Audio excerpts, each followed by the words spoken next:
ცხადა კობა ჩაგუნავან პენსიონერი 64 წლის ქალი ლია მუშკუდიანი გაუშვა ციხეში 3 დღიანი პატიმრობა შეუფარდა კობა ჩაგუნავა მოსამართლემ განმარტა რომ ასაკის გამო მიიღო ეს გადაწყვეტილება და რადგან 64 წლის იყო პენსიონერი სწორედ ამიტომ გაუშვა 3 დღით და არა 10 დღით თუმცა მოსამართლემ განმარტა ისიც რომ კანონდამღვევი არის ლია მუშკუდიანი ქალი რომელიც რუსთაველის გამზირზე საპროტესტო აქციაზე იმყოფებოდა საქმეთა სამინისტრო მას გზის გადაკეტვას ედავებოდა. აქ საინტერესო არის ის ფაქტი, რომ ლია მუშკუდიანი გუშინ დააკავა ძალოვანმა უწყებამ, ისე რომ ოჯახის წევრებსაც არ ჰქონდა დაკავებულის ინფორმაციით.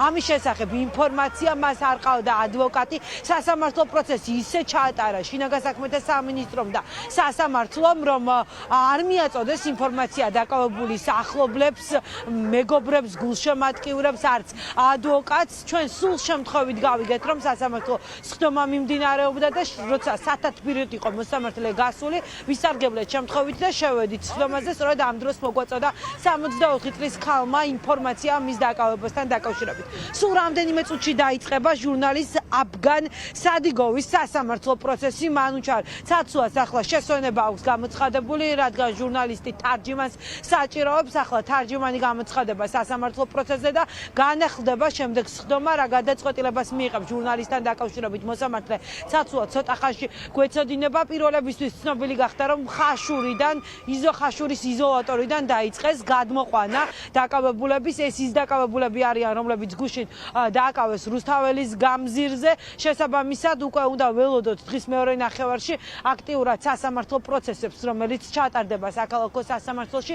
პირველები ცოტა ხნის წინ ვიასაუბრეთ გუშინ დააკავებული ერთ-ერთი სამოქალაქო აქტივისტის ოჯახის წევრს იოსებ ხეიშვილის ოჯახის წევრს, რომელიც აცხადებს, რომ ხეიშვილი პირველი ჯგუფის ინვალიდია, მისი დაკავება მოხდა არაპროპორციული ძალის გამოყენებით, ასევე ჩვენ კომუნიკაცია გვქონდა ჟურნალისტ ლიკა ბასილაია შავგულიძის უფლებადამცველთან, რომელმაც მოინახულა ზაჰესის იზოლატორში მედიის წარმომადგენელი, რას ამბობენ ადვოკატები, ახლა ჩვენი მაყურებლები მოისმენენ მათ განცხადებებს.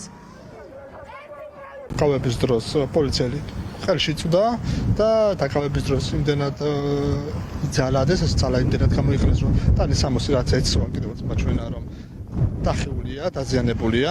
მე დავებიან ამ ეტაპისთვის პოლიციის დაუმორჩილებლობას და წვრილმან ხულიგნობას. თუმცა ოფიციალურად ჯერ დოკუმენტი არ გადაუციათ და შეიძლება სხვა რამეც იყოს. თუმცა ვარაუდობ, ხება მას მიაჩნია, რომ უკანონოდ არის დაკავებული, ისიც ტროტუარზე და ვიდეოც ალბათ საჯაროდ გავწერდა, ნახავთ, რომ ის არ აყენებდა არავის შეურაცხყოფას და ის ამბობდა, რომ თუ ესე გაგრძელდება, ხო, დაფარდება რუსული რეჟიმი და შესაბამისად პოლიციას ეუბნებოდა და მოუწოდებდა, რომ ისინი აღმოჩნდებოდნენ იგივე პირობებში, როგორც სხვა რუსი სამართალდამცავები არიან უკრაინაში ფრონტზე. ის გახლავთ ჩემი ბიძაშვილი და მე მინდა გითხრათ, რომ ის არის პირველი ჯგუფის ინვალიდი, უმძიმესი დიაგნოზით. ეს არის ენცეფალოპათია, ძალიან მძიმე ნევროლოგიური დაავადება, ალბათ მოგეხსენებათ.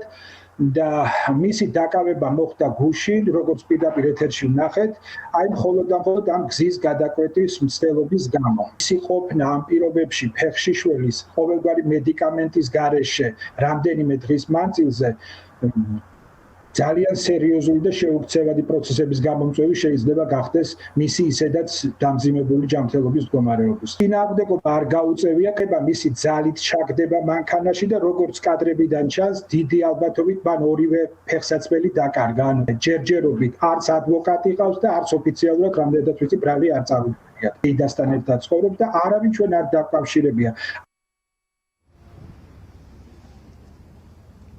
საქალაქო სასამართლოსთან დილიდან სამოქალაქო აქტივისტები იმყოფებიან, პროევროპული აქციების მონაწილეები ელოდებიან თანამებრძოლების სასამართლო პროცესების დაწყებას. ჩვენი რესპონდენტები იხსენებენ, როგორ ვითარდებოდა გუშინ რუსთაველის გამზირზე მოვლენები, აცხადებენ, რომ ძალოვანი უწყების წარმომადგენლები ტრადიციულად არაპროპორციულ ძალას იყენებდნენ მშვიდობიანი აქციის მონაწილეების წინააღმდეგ.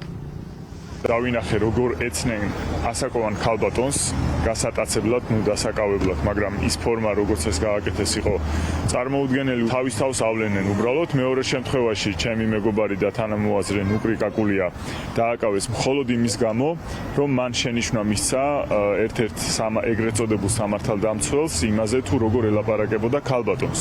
და ამ შენიშვნის პასუხად მიიღო დაკავება.